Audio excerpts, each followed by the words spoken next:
проживающих в Татарстане, их культурное наследие и то, как они сохраняют свои ценности, можно увидеть на этой площадке. Это своеобразная миниатюрная модель республики. Именно здесь сегодня дали старт Году национальных культур и традиций. На каждом уголке выставки о дружбе народов. Здесь люди разных национальностей находят общий язык через язык культур и традиций. Каждый говорит о том, как сохраняет их вдали от родины здесь, в Татарстане. На сегодняшний день у нас есть и молодежное крыло, есть вот отделение бурятского языка. И поэтому, соответственно, мы продвигаем свою культуру, изучаем свой родной язык, не забываем. И особенно бывает приятно услышать выходцев-земляков, когда приезжают и говорят, что здесь мы гораздо порой узнаем больше, чем мы знали у себя на родине. В этом году многонациональная воскресная школа при Доме дружбы народов набрала более 500 новых учеников, будет изучаться 24 языка. Вот это растет с каждым годом. Это никто никого не заставляет. Люди идут, учат свои языки, набирают классы. Торжество в честь Года национальных культур и традиций продолжилось уже на коллегии. На большой сцене большой сабантуй. Праздник плуга давно отмечают уже все народы Татарстана. 23-й год в республике объявлен Годом национальных культур и традиций, который должен стать импульсом для популяризации уникальности национального колорита. Все национальности, они должны сохранить свою культуру, свою самобытность. Это очень важно. На развитие культурной инфраструктуры в Татарстане в прошлом году направили 2,5 миллиарда рублей. На ремонт и реставрацию 4 миллиарда. За 10 лет построили 343 объекта, отремонтировано 289 сельских ДК.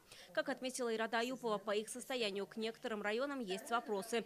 Если в 2012 году в Вознакаевском районе в неудовлетворительном состоянии было 3 ДК, то сейчас их 8, хотя построено и отремонтировано 14 клубов. Такая же ситуация в Верхнеуслонском, Заинском районах. Это вопрос содержания и эксплуатации на местах, говорит министр. Есть и вопросы к посещаемости культурных объектов. Фактически сегодня Нижнекамский драматический театр, при том, что он обслуживает один из крупнейших городов нашей республики, зарабатывает практически меньше, чем Буинский театр.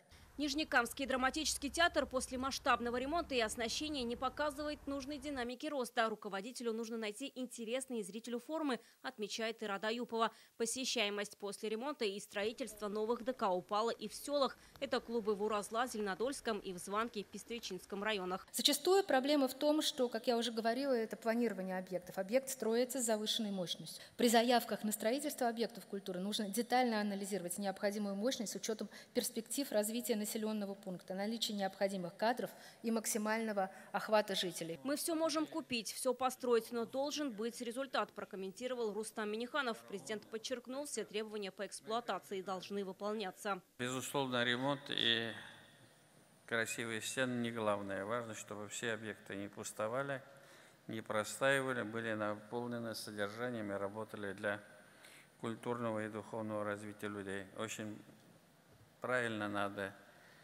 расписывать технические задания, чтобы, и самое главное, очень важно, чтобы были там профессиональные специалисты. В сельских объектах культуры не хватает и молодых кадров. Для их привлечения предусмотрены единовременные выплаты. В 2022-м такой мерой поддержки воспользовались всего 5 человек. Минкульт рассматривает возможность целевой подготовки. Есть мысли воспользоваться примером, когда после окончания учебы работник культуры или работник образования, как это было раньше, обязательно отрабатывал в сельской местности. Думаем, это один из способов возвращения людей на село.